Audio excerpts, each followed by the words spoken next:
Welcome to the Speak with People podcast, where we believe that healthy communication is the key to unlocking your leadership potential. We are the go-to resource for leaders looking to greatly improve their communication skills, whether it's one-on-one interactions, team settings, public speaking, or digital communication. By improving these skills, leaders can create stronger connections and drive positive change within their organizations. Each and every episode, we sit down with experts from various fields from around the world, just like you're grabbing a coffee with them, to dive into real, practical conversations. Our goal is to help you transform your communication skills so you can lead more effectively, build stronger relationships, and make a lasting impact. So go grab your favorite drink, settle in, and let's learn together.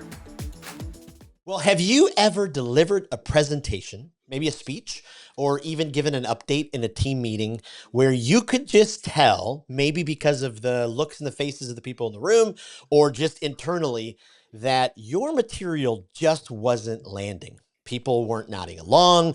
Maybe they started looking at their phones, and you just really knew that whatever you were doing, it just wasn't connecting.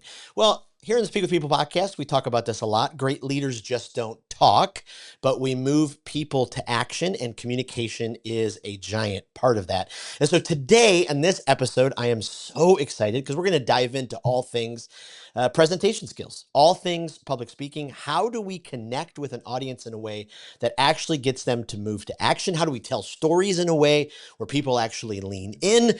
And I cannot wait. Our guest today is someone that I follow along, have read all of her stuff on LinkedIn and used so much of it and has reposted it. She is just absolutely brilliant.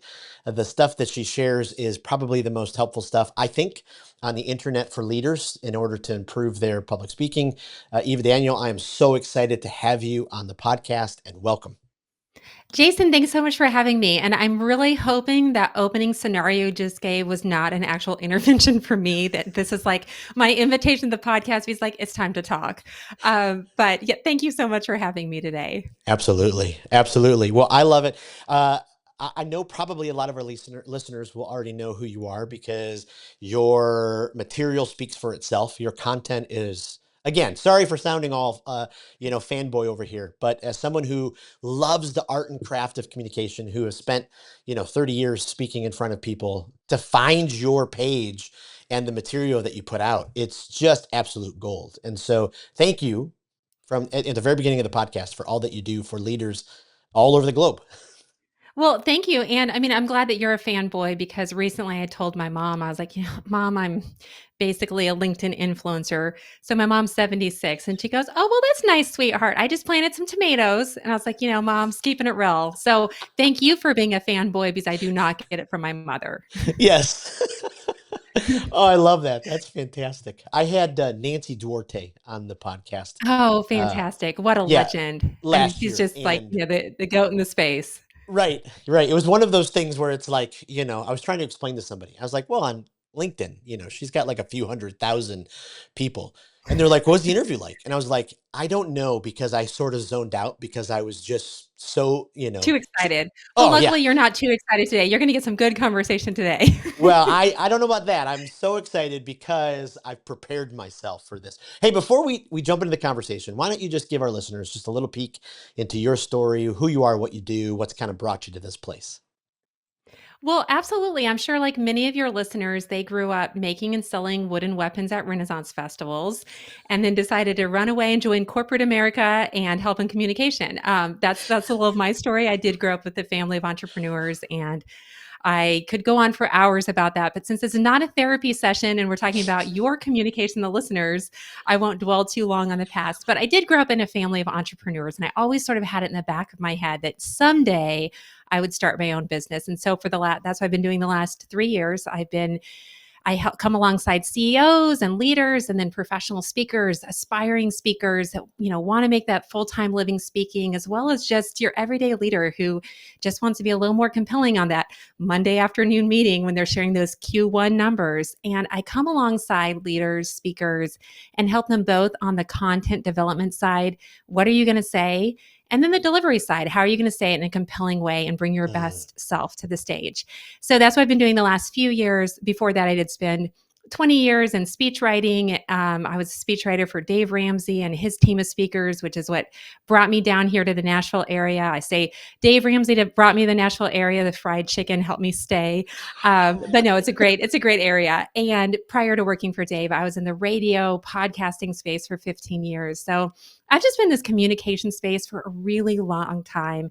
And I love it. I mean, like you, we were discussing before we came on, we could probably nerd out for hours about all the things and all the nuances. It's just, there's nothing more than I love to see people grow in their confidence on both their content and bringing their stories, their best self to the stage. And I put that in quotes because sometimes you and I both know that stage is just being across from someone like this on a Zoom interview. How can we show up well? Sometimes it maybe is in front of thousands at a conference, but regardless if it's a, small opportunity or a big opportunity or somewhere in between, I truly believe that all of us are works in progress on our communication, and that it's just skills like any other that can be learned and developed over time. And so that's really what I do. I do it through a lot of one-on-one coaching, group coaching. As you mentioned, I love writing content. So I post a lot on LinkedIn, really just wanting to help people and empower people to really take control of their own communication skills and develop them.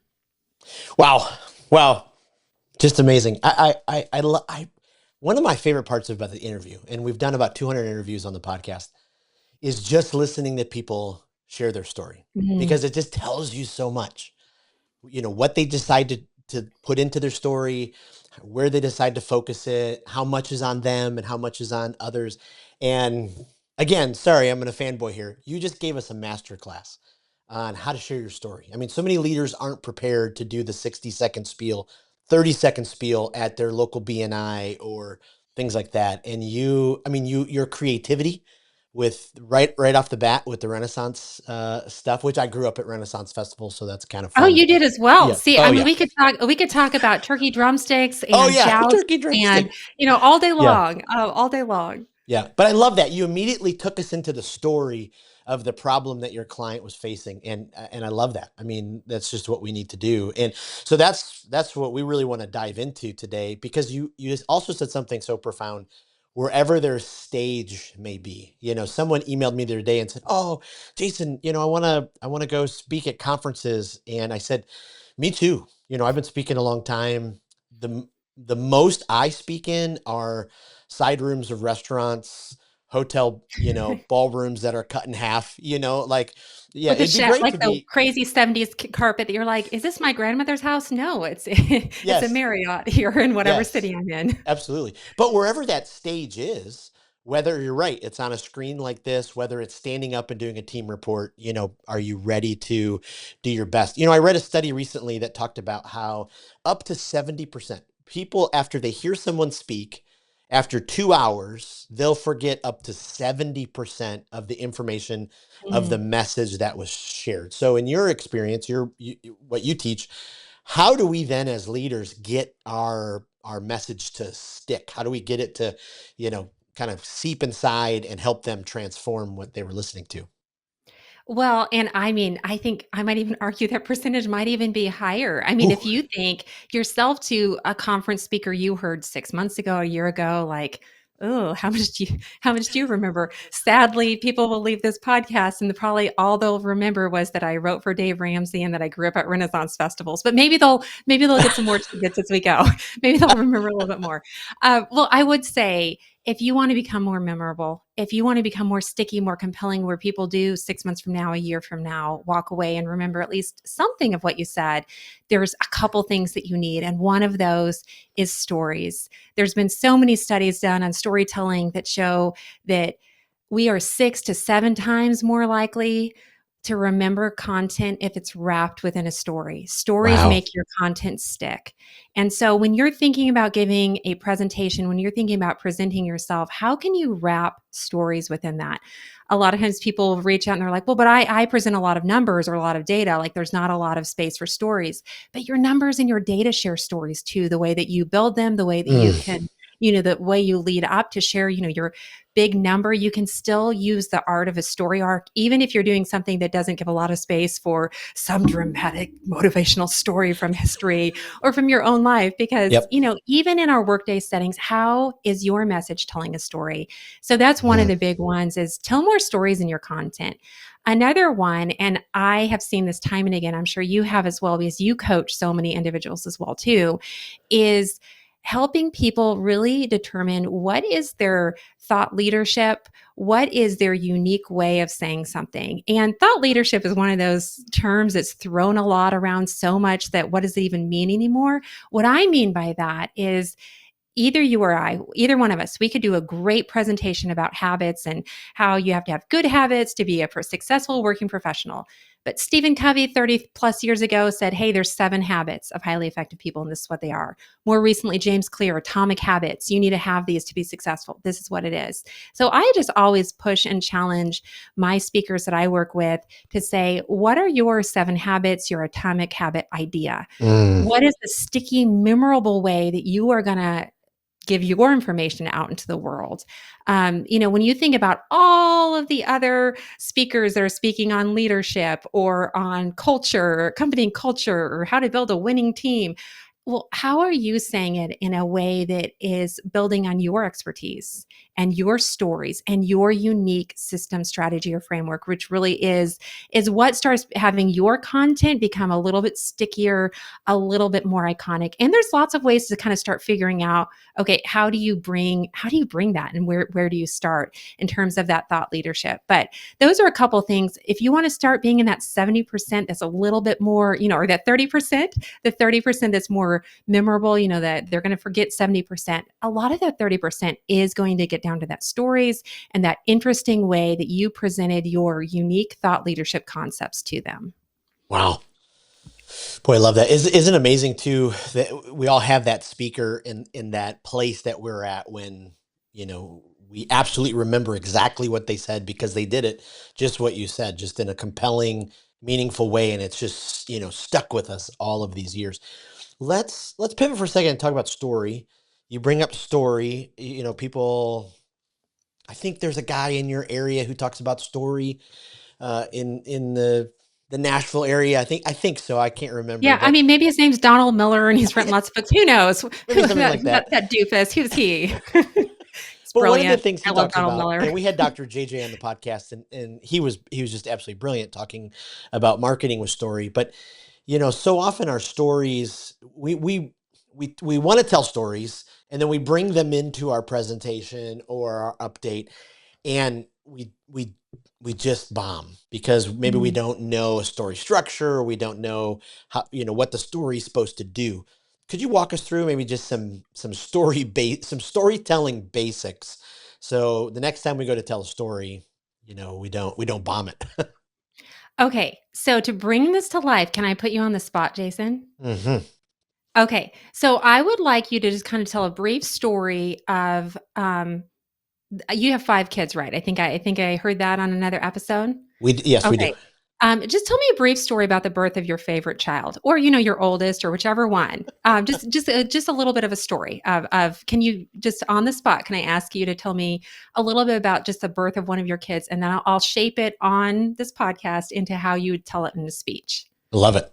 Uh, the Out of the five, four biological, one was adopted. The one that we had never experienced before, our third was born, and a day later, the University of Michigan Hospital called us and told us you need to bring him back. And we're like, oh no, did we grab the wrong kid? Did we bring the wrong one home? And they said, no, he has PKU. And I thought, oh no, my son has puke disease. And they're like, no, no, you can't spell. It's PKU. It's phenylketonuria. And so he can't process protein. And so he's on this protein-free diet for life. And 2 of our other children actually have it as well. So out of all 5, the craziest thing that happened to us is when we first learned about this rare disease. He's now 20, and we've now learned how to manage it for 20 years. And then our 17-year-old daughter has it, and our 11-year-old adopted son has it as well. So that's our one of our birth stories.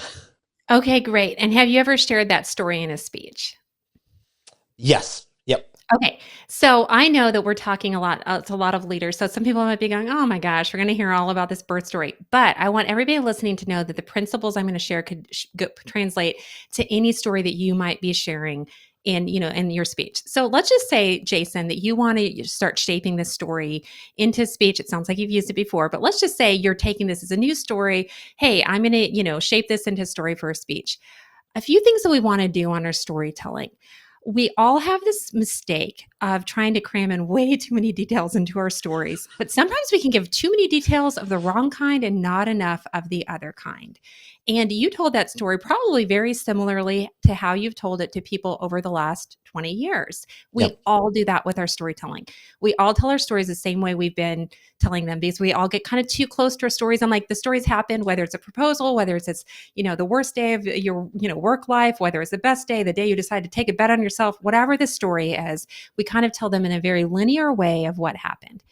Let's say you're going to reframe this story to use in a speech. A few things I would just encourage you to do, the things that start really leveling up our stories. A lot of people tell stories in their speeches exactly how you just told it to me.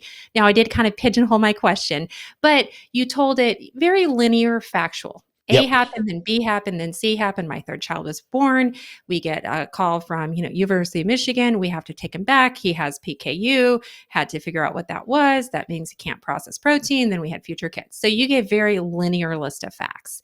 Now, if you wanted to make that story pop in a speech, what I would encourage you to do is start bringing in some of the other dimensions of storytelling. I even think there's 8 questions you could ask of your story, but we're going to just focus on a few of those today. Okay. And one of those is you've already covered the facts of what happened. But now what we would want to add a couple more facts. Like we don't know your son's name. And that would be a really to kind of start personalizing that story, bring that in. But we Yeah. also want to know the feelings and the emotions. What did you Mm. feel when this happened? Now, if you grew up in a family like me, um, you maybe learned about that there's 1 or 2 emotions, anger, sadness, happiness. Turns out there's actually a whole feelings wheel, and you can actually Google feelings wheel and be like, whoa, didn't know there's 80 of these emotions. I thought there's only 2.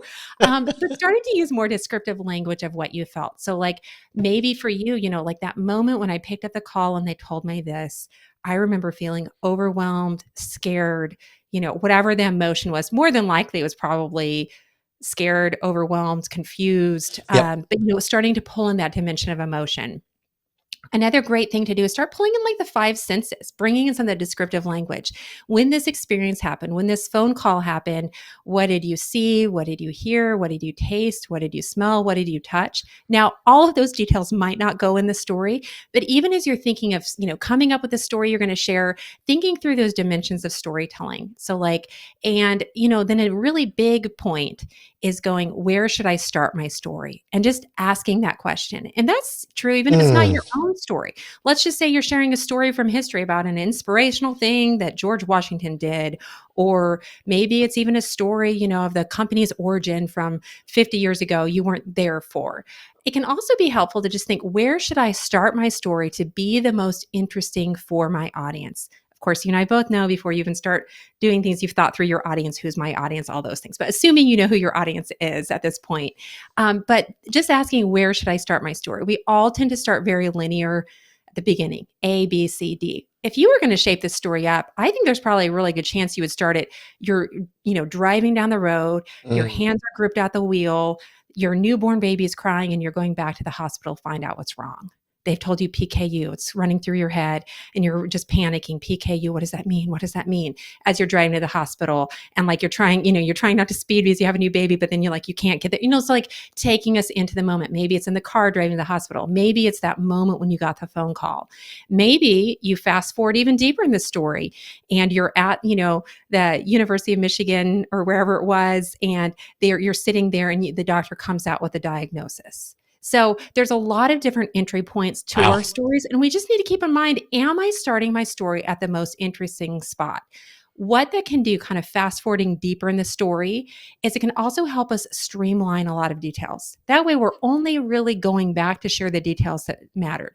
again, let's just pretend you start that story. You're driving to the car, your knuckles are white, you're driving both, your mind is racing fast and you're driving slow. Let's just say that's kind of the parallel you're doing as you're, framing out this story. Well, maybe you kind of start thinking through, like, maybe as you're driving there, you kind of go back. And as I'm driving there, I just think, wow, this is my third kid. And I feel brand new to this. I didn't even know what was happening. I had no idea that my other kids would have it too, or whatever. So you can Mhm. kind of input some of those other details while you're in the middle of the moment you took us into. But again, I always encourage my clients to consider maybe starting with that cold open. We're in the middle of the story. We're driving to the Yeah. car. We're picking up the phone. We get the diagnosis, because a lot of the times those entry points can be interesting spots for a story. Okay, but let's take this outside for a second, because I know some leaders are going, I'm not sharing the story of my kid's Yeah. medical diagnosis at work. This is also true. Let's just say you're giving a presentation on the Q1 numbers and they're not good. And you're like, oh, I thought 2025 was going to be epic with new administrations or whatever you thought it was going to be. And maybe it wasn't. And so let's just say you're presenting some numbers that are like, oh, well, share with us. Maybe you can share with us the moment when you got the numbers and the way that your heart sank and you remember looking them over and feeling this way, but also knowing that this is the kind of team that can rally. So you can also make a story over things like that and applicable to work. The reason, though, bottom line, why we want to tell stories, they make our content stick. They also Mhm. make us be more authentic and vulnerable. It invites people into our lives. And that goes true not even just the stories we share of our own lives, but also, again, the stories that we can shape and share from history. Wow. Wow. Talk about So a next time story. I see you, Jason, I'm expecting, and what's your son's name who's now 20? Zach. Zach. Next time we meet, I'm expecting to get, a really good story about Zach.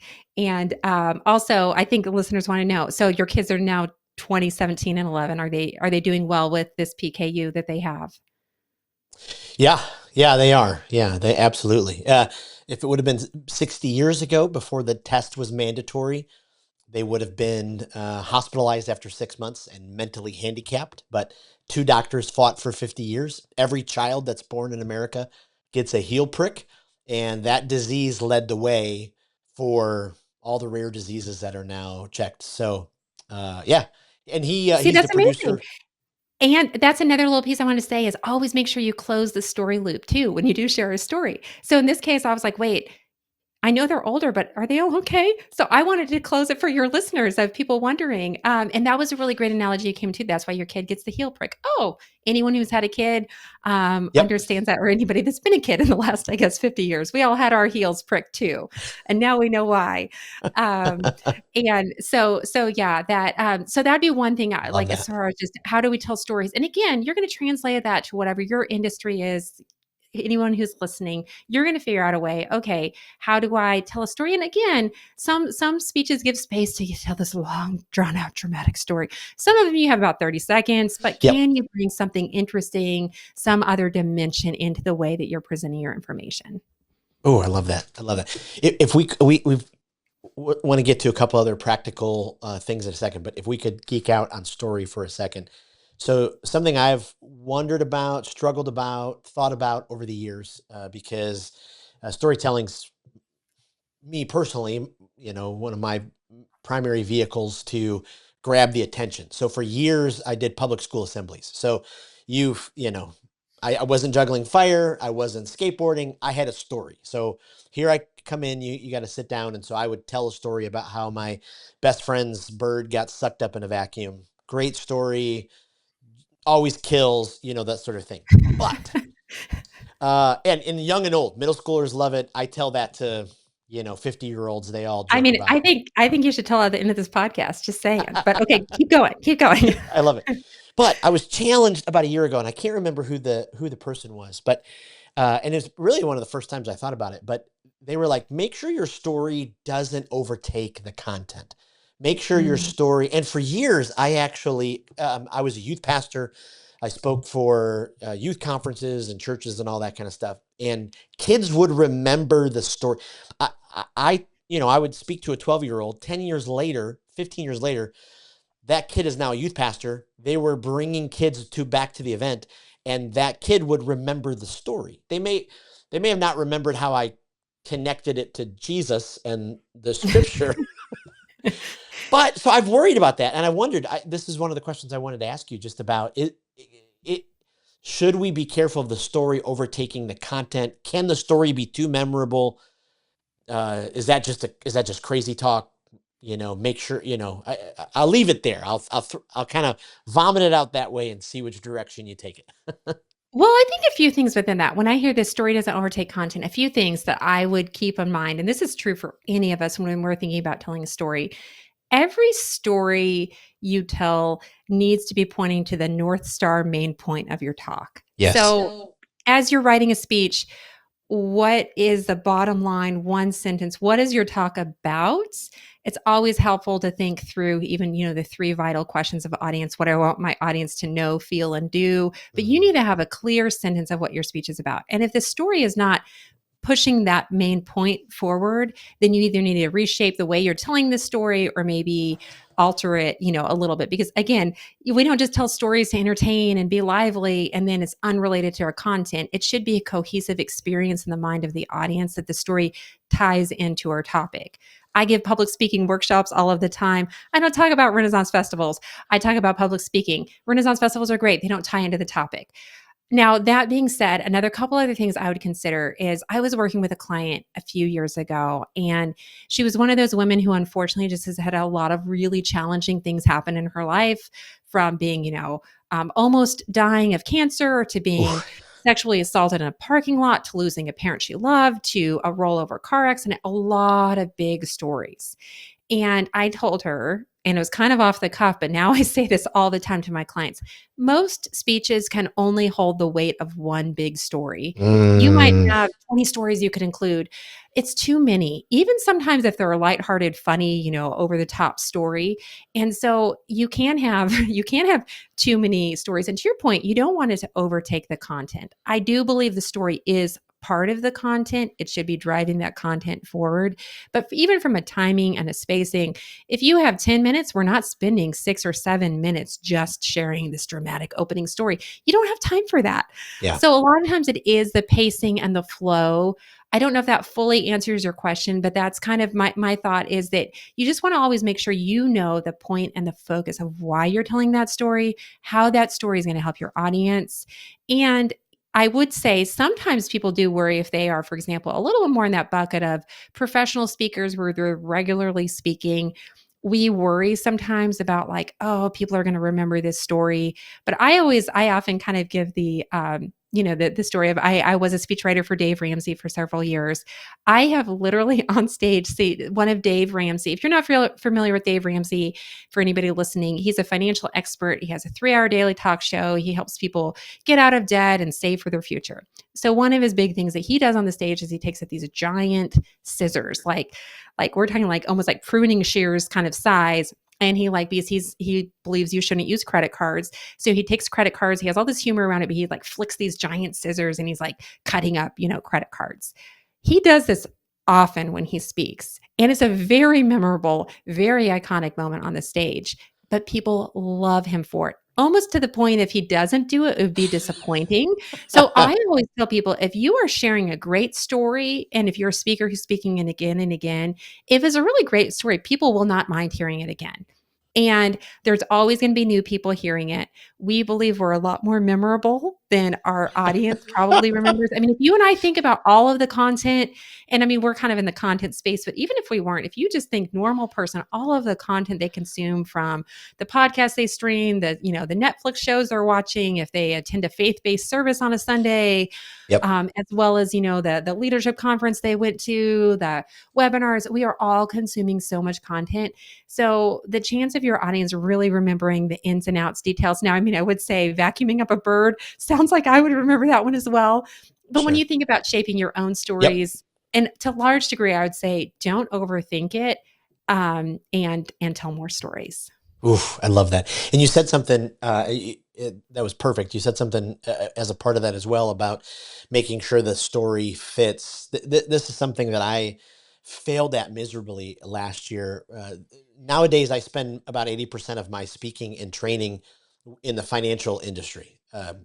Crazy how it happened, but I speak about client communication skills and how do we become referable. We do that by improving our communication skills. And so I would tell this big story in the beginning about being pulled over and going to court and having to answer the judge. And then about the fourth time, I realized uh, this has nothing to do with client communication skills. It's just a funny big story. I tied it in with the judge asked me, "What were you thinking?" And so I would tie it into, you ever had those "what were you thinking" moments when you said something? And so I kind of made it fit, but I Right. Maybe realized, it's a great story and you wanted to share it, but yes, ultimately, maybe it wasn't the best fit for the topic and where yes, you were going. yes, absolutely. So walk us through, for the leaders who this Friday, what's today? Oh, today's Friday. Today, Friday, Thursday. Today's Tomorrow they've got a Tuesday. Believe it or presentation. not, it's only Tuesday. Wait. Well, I don't know what day we're recording. Maybe it is Thursday. Just kidding, listeners. Today's Thursday. I, yeah, it's been a long week already. Um, but this Friday they have a presentation, and so we've already talked through a couple of some really gold things, but are there a few other nuggets with their preparation? They've got a couple days to get ready, a few things that you can give them specifically when it comes to prepping that presentation, making sure it's good to go. Yes. Well, it would all be nice if we had this luxury of knowing we're speaking weeks in advance and we were the type of people who didn't procrastinate and we crafted all of these stories with all these elements. The reality is, for most of us, or we've at least probably all had the experience where you find out this morning that, oh, my coworker who is presenting this afternoon is out sick, or wow, it's Tuesday and I'm giving a presentation on Friday. So it's often the question of, how do you write a great presentation fast? And I'm using the word write loosely. You might take up 3 bullet points or you might fully write out some pieces, but how do you create a good presentation fast? I talk about this a lot because, again, it's nice in this ideal world where we have lots of time. That's not reality for most of us. So I have spent a lot of time thinking about this, and I tell my clients to use the Spark framework to outline, which I'll go through briefly here in a second. It's something that I've created for my clients, but I always say, how to write a presentation fast.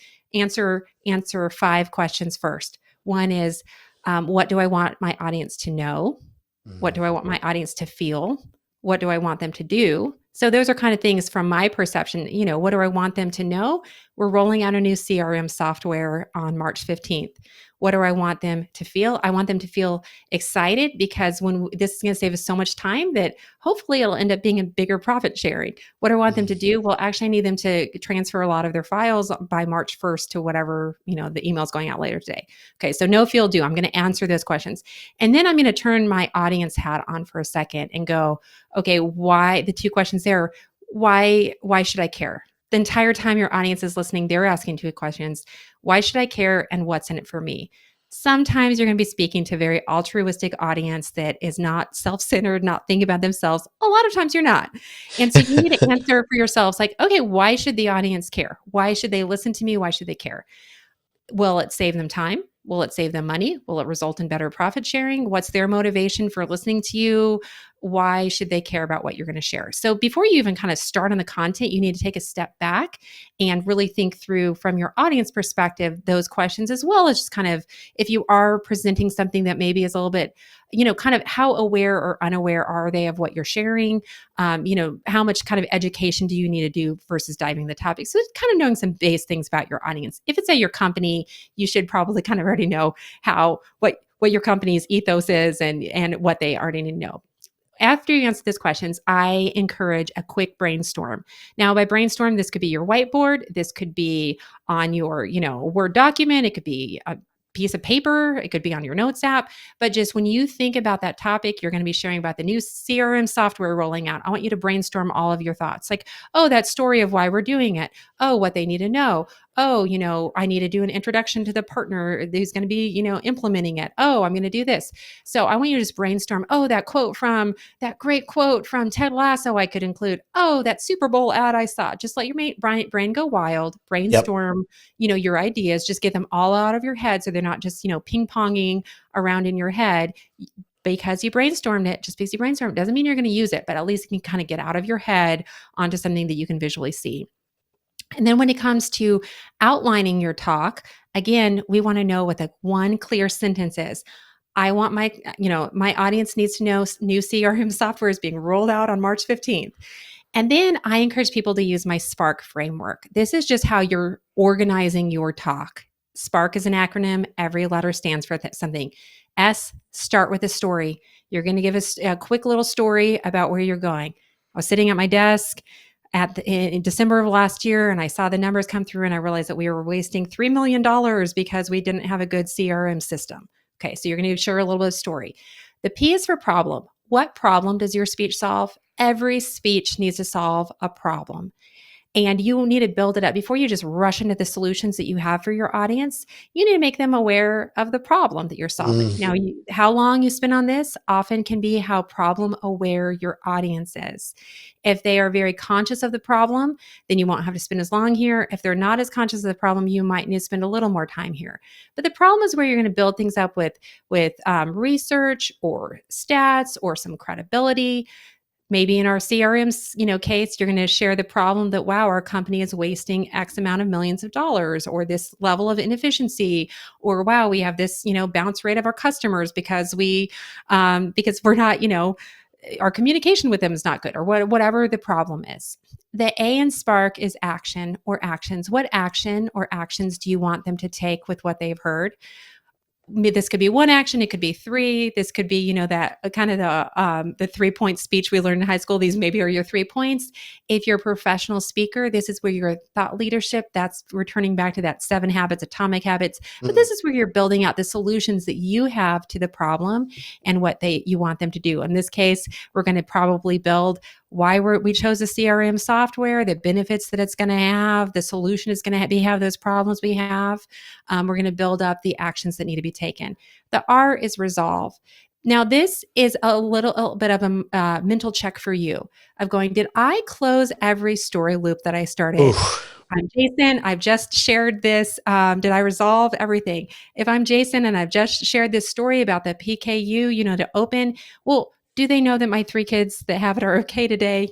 That's kind of my check. And maybe it goes early in the content, but I need to make sure they've resolved anything there. If there is some kind of very clear call to action that didn't naturally go in the action step, and you want the audience to resolve to do something, you need to all do this actions coming out by March 15th. You're going to punch it here. Also, if you're a professional speaker and you are going to take Q&A, or even if you're just that CEO getting up to talk about it, if you're going to take Q&A from the audience, I never want you to end your talk on a Q&A. You're going to place it here, near the end, but not at the end. Why? Because the ending is the most powerful part of your presentation, and you don't want to give it over to that last question asker. So if you're going to take Q&A, you're going to resolve any questions the audience has, you're going to take it here. And then you're going to come back for K in that Spark framework, which is knockout. You want to leave them with a memorable, interesting ending. Sometimes that ending is finishing the story loop you started at the beginning. Sometimes it's sharing an aspirational story of someone who used all of the actions that you suggested and how their lives changed. If you're in the nonprofit space, maybe your knockout ending is you're painting a picture of the world as it could be if we all just invest in this nonprofit, and you can give us that image of what that world could be in 50 or 100 years from now. But really just having some level of outline like that, the Spark framework, like I said, I've developed that for my clients. People listening, maybe you have one that you already like. If you don't, try this one, but having a quick way to input your message. So I have that brainstorm list. I have the Spark framework sitting next to me, and I just start looking at this brain list going, this brain list. I like that. Not a brainstorm, but a brain list. That was a good, maybe I'll brand that. Brainstorm. You're going to look at this brainstorm, all these things you've listed out. And just figuring out okay, well, what's the problem based on what I've listed? Oh, that piece of Harvard Business Review, that would fit in well here. And you're probably going to realize about 80 to 90% of the things you brainstormed aren't going to make the cut. And you're also probably going to realize you have some holes of things that oh, you know what? I don't actually really have, gosh, I hadn't even really thought through closing. Oh no, I don't have anything on the board that could be that. So maybe you brainstorm again. But that's how I recommend people that are on a tight deadline make it. Have some go-to questions you ask, have a go-to framework, and then very importantly, because as you can tell, I nerd out a lot about content. Don't forget about delivery. We are not, what you say is really important, but so is how you say it. Make sure you reserve at least 25% of the time that you have to practicing the content preferably in front of real people for feedback prior to delivering it. Your first time delivering the content should not be in front of an audience. You should have pulled together 2, 3, 4 people. Even if you're on a tight deadline, even if today is Tuesday or Thursday, we're still not sure what day today is. So even if it's tomorrow, even if tomorrow's Friday, what can you do this afternoon? Or maybe you're giving it tomorrow afternoon. Can you pull 2 or 3 people in a room to just run that content through to get a feel for your timing, to get a feel, some of those initial nerves out of the way? Also to just see, okay, how is this content landing? And get some feedback from people listening of going, okay, how can I level this up? And then I always tell people with nerves, a lot of people struggle with nerve speaking. Some people are like, give me that mic. Some people are listening. They're like, gosh, why has Jason not invited me to be a guest on this? Like, I should be hosting the show. Some people love the stage. Some people find it overwhelmingly fear-inducing, intimidating. So what can really help with those nerves is practicing in the room if you can prior to delivering it. See what it feels like to step on that stage, hold that mic, the lights on your face, the way the room echoes, what it's like to be in front of 2,000 people at the company, but just getting in that modeling of practicing your content before you deliver it, both in terms of doing it in front of a few people, but if possible, run that content through the room you're actually going to be delivering it. If it's going to be a virtual presentation, hit record on your Zoom and run it through and then watch it back and start going, okay, how do I level up my delivery side as well? Wow. I don't know if A it's lot of in. content. There you go. I think my mother is both, does not know what a LinkedIn influencer is, and she also, it's like, I think she's still amazed, Jason, that I have made a career talking about talking. Um, I think my husband is too. I always feel a little vindicated. I was like, yeah, I get paid to talk now and give my Oh, opinions. I've been waiting my whole life for this. So there you go. oh, I absolutely love it. And I don't know if it's in the speaking world or the music world, whoever came up with it, but when you finished, it was a perfect mic drop moment because I'm like, you gave us the clearest masterclass for any leader to be able to immediately level up their presentation on Friday. And I can't thank you enough. Like that is absolutely incredible. There's a reason I loved your content about, I was going to bring it up about the FAQs or the Q&As. Yes. Because there's nothing worse than like having the 4 o'clock slot at a regional conference meeting and Mm. then, being done. They're already waiting to get out of there to get the happy hour. And then their manager steps up and says, anybody have questions? What might be worse is sitting through it if it was not well designed and well done. And like, Very at least true. if you're the one speaking, you're like, the mic is mine. But if you're sitting there, you're like, you know what? Those drinks are sounding better every minute I listen to this guy talk. Oh, But no, seriously though, on the Q&A, and I love Q&A. It can be a wonderful way to engage your audience. But I always just like to push back a little bit and say, if you were yes. asking a Q&A, just even asking the question, is Q&A me? Is off the cuff, impromptu me better than the content I could prepare and plan? For some people it is. Some people are amazing at off the cuff Q&A speaking, and it's lively and it's engaging for audience members. Others of us, maybe not as much. And if you look at it and go, you know what? I actually don't think I'm the best at Q&A. Just politely tell the event organizer and say, Yep. hey, I actually believe that my prepared content is better than any Q&A could provide, but I'd be happy to stick around afterwards to answer any questions. Or again, if you love it, do it. Just make sure that you transition into it and then you come back for a more impactful close. Absolutely. I love that. Well, as we kind of round the corner and close, we ask all of our guests some rapid fire questions. We're building an online communication library, leadership Okay. library, so people can go and get inspired to read people or listen to people that they haven't. You and I, we listen to a lot of speakers. You coach a lot of speakers. I know it's probably an unfair question to ask, but do you have a favorite for you personally? Every time you hear them speak, you just think, oh, I got to send this YouTube clip to somebody. Is there somebody that just stands out? One speaker I have really enjoyed over the years is Patrick Lencioni. Are you familiar with him? Oh, yeah. He's written a lot of leadership books, and he is one of the most engaging speakers I've ever met. And earlier I shared about, hey, land every plane you launch. One thing that's amazing about, Patrick Lencioni as a speaker, he takes questions all throughout his presentation, is even kind of trains the audience like pop up at any time. And I mean, he will be in the middle of a story and someone will pop up with an unrelated question that he masterfully answers and then weaves back into his content. He's also a really, really great storyteller. Yes. Another speaker I saw a couple years ago that I still remember big pieces of the presentation. It was one of the most amazing things I've ever seen. Benjamin Zander from the Boston Philharmonic. He gives a 2-hour presentation. 2 hours. I mean, super long. But by the end of the presentation, he had all 2,000 people in the audience standing on their feet, singing happy birthday in German, not singing happy birthday and this is like US, I mean, we are in the United States, US based audience. And not only just like, okay, we're singing, but we are enthusiastically singing at the top of our lungs. And I thought, wow, what an Wow. amazing speaker that could do that. I only heard him speak that one time, but it was just so memorable. I also, lately I've been a little bit on the Mel Robbins kick. Oh, I yeah. like The Let Them Theory was a Oh, great book. I just finished reading it or listening to the audiobook of it. There's so many, there's so many great speakers out there. And then a lot of just ones that, are not as well known, but have fabulous messages. I always find it a little challenging, I'm sure this way too, of a lot of the best speakers, because they command such high rates, they're not just dropping their keynotes online. So they're not as shareable yep. because, of course, they want to be, commanding their large fees to speak. And so it's harder to share some of their presentations sometimes because you're like, well, here's a TED Talk that gave 24 years ago before they were famous. And so, it can be a little harder, but those are a few that I I really love like. that. If you're a podcast listener, is there a guilty pleasure or a development podcast that you just keep coming back to? One of my favorite podcasts is Happier with Gretchen Rubin. That's just one of the first podcasts I started when I really started listening to 6-7 years ago. And so that's on my playlist. And then other than that, I have so many clients that have podcasts. So I really try to listen to theirs. I listened to yours in preparation for this. I listened to a few episodes. I was like, oh, this is a great podcast. Well, thank you. And so yeah, I do love podcasts.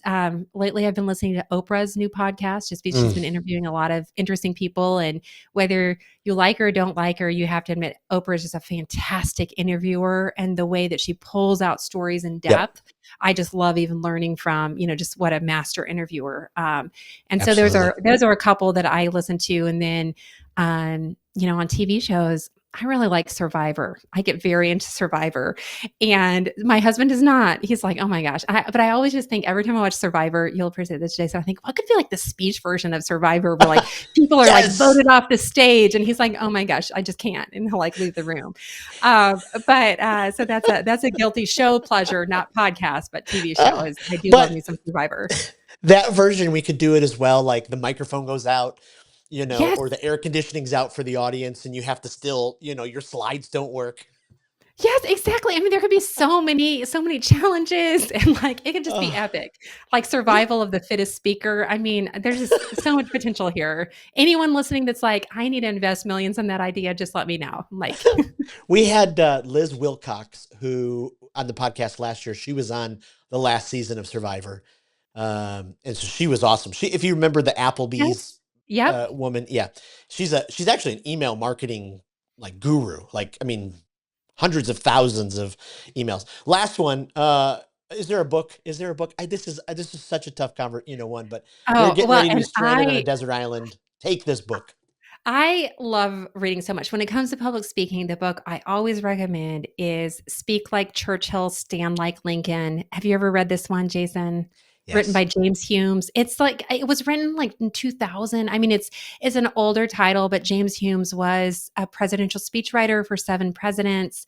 I almost double majored with history because, let's just pick practical majors for our lives. I didn't, but I was really close. So I like history, so I like the book as well, but it's 21 powerful secrets of speakers, and they're very bite-sized, easily applicable to your life and mine. I've read so many books on public speaking, but I love it. Maybe it's also because it was written a long time ago. I never felt like I was being sold anything. I felt like I was just giving these gems of principles.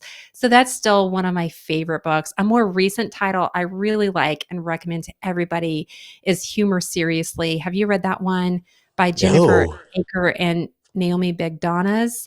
They're a couple university professors, and the whole book is about business humor in the workplace. How do we bring more humor to business and to our lives?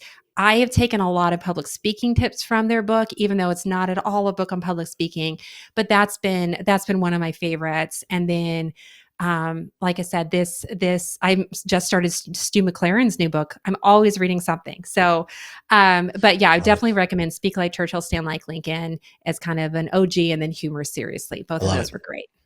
With your love for storytelling, we had Matthew Dix on the podcast. Oh, Uh, Ooh, I'll have to listen to boy, that episode. yeah, he was incredible. His latest book, Story Cell, is just incredible. Ooh, okay. I'm Storyworthy writing the was. title. Writing that title down, and I'll probably order it right afterwards. I buy a lot of books. I know, me too. And I read a lot of books, and I also, like, now that I'm an adult, I still feel like such a rebel, Jason, but I don't finish every book I start. If I get it and I'm not getting a Yep, lot out of it, I yep, stop reading.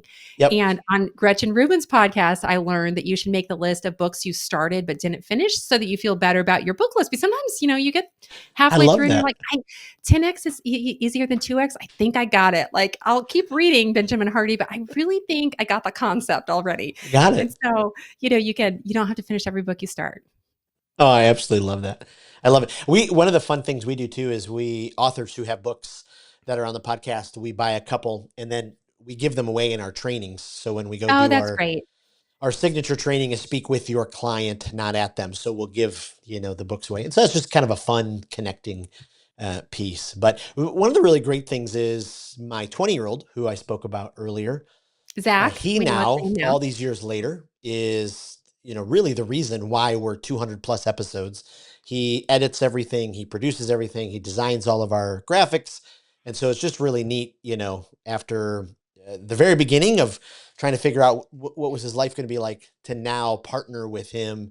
And what I tried to do there is I tried to close the story loop. So Yes, you closed it, and now I feel like I owe him a public apology because he has a lot of words to edit from today. no, no, I love it. It's great. I know we could probably do part 2 to 7, but where can we send our listeners to find all about you? We'll put it in our Facebook group in all of our information online. Absolutely. Well, you already mentioned I post a lot of content on LinkedIn, Eva Rose Daniel, at my website, thespeakshop.com. I do have a free resource available, 10 things not to say in a speech and what to say instead, of helping you kind of eliminate some of those verbal crutches like, does that make sense? And right, I've got to be honest. I'm So sorry. I give you alternatives to, I'm sorry, some of those things you can say instead. So thespeakshop.com, or find me on LinkedIn. Incredible. Incredible. I love that download. It was, yeah, again, one more piece of incredibly practical and, it will immediately change your speaking. So thank you for your time today. Thank you for all that you do online. You really have, you really are very influential for many of us speakers and leaders, and we just appreciate all that you do. Great. Well, thank you so much for the invite. Thanks for tuning in to today's episode of the Speak with People podcast. It means the world to us when you share this episode. Thanks for liking, subscribing, or following the podcast. That really does help the podcast get into more ears and into more leaders listening. Also, don't forget, we have 2 exciting resources for you. The first is go to Facebook and join the Speakers Group. This is a community designed for leaders who want to grow their communication skills. Also, go to speakwithpeople.com/skills library to access the Communication Skills Library. It is an online resource chock filled with resources that will inspire you and transform you and grow your communication skills. Thanks again for being a part of the listening community. We cannot wait for the next episode.